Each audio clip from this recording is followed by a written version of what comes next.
Hey guys, welcome back to the Cast Spear Podcast. My name is John. Today we have back on the show Nick Heid from spearfishing SoCalSE.com. Today we're going to cover all things lure fishing in the surf.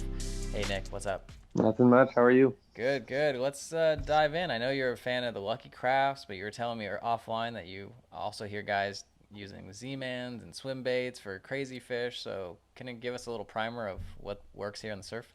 Yeah, so the one that you're going to typically hear most about is the Lucky Craft, and that's actually the main reason I am a big fan of it because it's worked for me, and it's because when you're doing lures, it's so much more quality over quantity, and it's tough to really.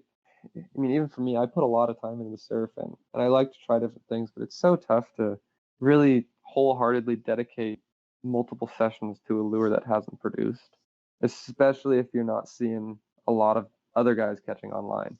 Whereas the Lucky Craft, it's like, and good job for them on their marketing and picking people because it really comes down to the confidence in the lure. Because you look at it and it's like, okay, there's all these other lures that look like they do the same exact thing, and they very well possibly could work just as well.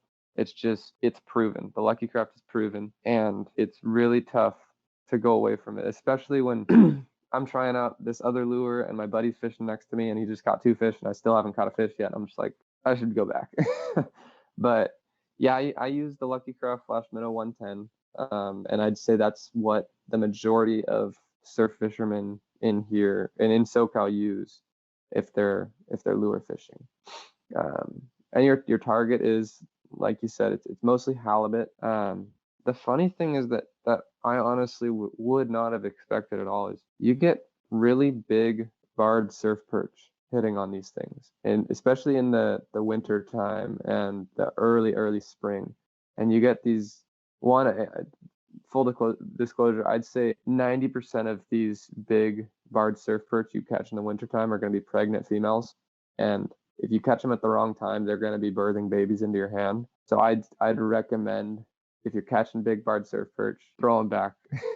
It's best. And a fun fact too is if you catch one of those and they give birth in say your cooler or your bucket, those fish count towards your limit. So that's something you don't want to be caught with. And it's just something like let it let them give birth and make 20 more.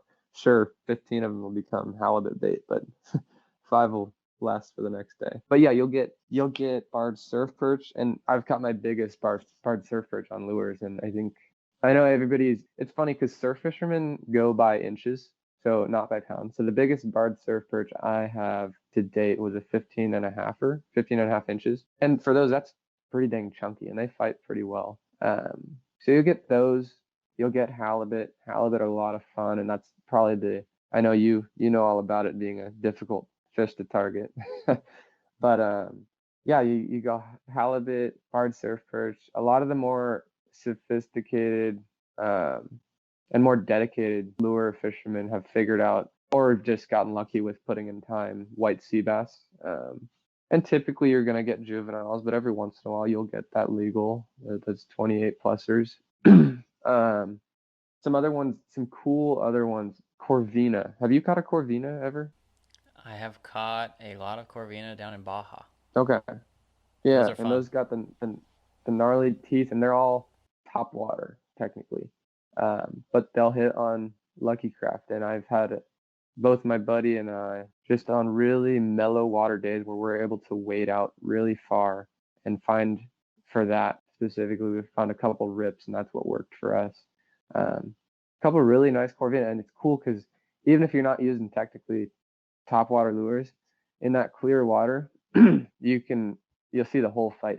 So the one Corvina that I've caught was a 23 incher, which was awesome, and I was just throwing it out as far as I could into this rip, and I see it hit, and you just see it fight the whole way. So that was pretty cool. So you'll get Corvina. The thing with lures is you're getting quality over quantity, and you're getting bigger model, more aggressive, predatory fish.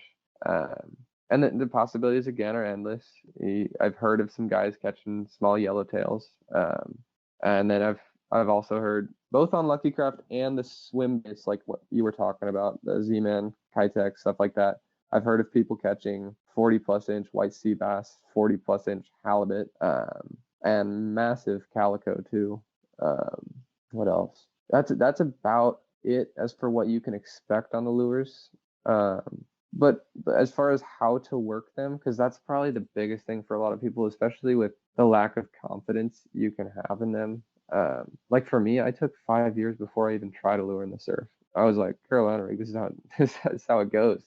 I mean, you're pretty confident any given day you're gonna catch a fish. But with lures, specifically the Lucky Craft, I always tell people, I know it's $20, but you're best off throwing this thing where you think you're gonna lose it because that's where the fish are gonna be. They're gonna be right in that crevice next to the rock, or right along that where the sand meets that really nice reef, or that hole right in between the two reefs. Uh, you want to fish it as close to those rocks as you can without losing it. And I laugh at my buddy because he's probably lost, I don't know, 150, $200 worth of Lucky Crafts at this one spot. And I know at low tide, there's some people just going out there grabbing his lures, but I mean, he's had way more success than I have because of that. He's just, I look over at him every 10 minutes when we're working these spots and I see him just trying to get his lure off this rock. And 90% of the time he gets it off. But yeah, you want to work those things as close to rocks as you can. In my opinion, that's just me. I know some guys who will basically walk an entire sandy beach, just waiting for something to hit. And the idea there is, yeah, you're going after the fish, but I kind of see more value in finding a spot where you think a fish would be and working it to death. Because sure, you can walk chasing after a fish, but there are certain reasons for fish being in certain spots, and I think you're best off finding those spots and waiting for the fish to come there, or a lot of the times I think just waiting for the fish to actually bite, because I think you can work a lure over a fish 10 to 100 times without it actually having any interest until maybe it just decides, or maybe something happens and it just takes. But my advice is find those few rocky areas that you can and work the heck out of them. And ideally, I think there are certain spots where there's just too much structure, and it's like what makes this spot more unique or more desirable for the fish to be here. I think you want to try your best to find a beach where there's just one or two spots that like there's got to be fish here, whereas the rest of the beach is like, why would you even be there? You know? So your best bet is to find those areas that show really good structure and that hold fish and work the heck out of them. Man, there's so many things I agree with what you've just said. Regarding the Lucky Craft, like it's a noticeable difference for me when I'm using like an SP minnow, like for the Daiwa one. Mm-hmm. I almost never hook up with that sucker, but if you use a Lucky Craft, it's like game on. Because I remember Christmas Eve going down to Oside, and I got my PB surf perch. The thing just nailed it. Like Sam, so like yeah, I 100% agree that the perch love the Lucky Craft. And then when you go diving, so I dive a lot of shore dives, and it's just funny to me like how much of a desert the ocean is. And then like you said, when you find the two rocks somewhere, that's where all the fish are. Or like just in general, all of the fish congregate generally over rocky structure. You know, they have holes, they have caves, they have everything. You know, halibut might be a little bit different, and Corbina, because I've seen them kind of just in the random sand, and that makes a lot of sense for the guys who are walking up and down the beach, right? It's like, Mm-hmm. you know, you're going to find that little hole, or you know maybe a little spot where the Corbina are going between troughs or whatever. But yeah, dude, it's like lose the lures, and then all the surf fishermen can go grab them and get free Lucky Crafts. So thank you guys, appreciate the donations. Pretty much, yeah. All right, guys. Tomorrow we're going to be covering a deep dive into reading the surf. This thing was a perfect little primer. Hope you guys don't blow all your guys' money buying lures. But until next time, we'll see you guys tomorrow.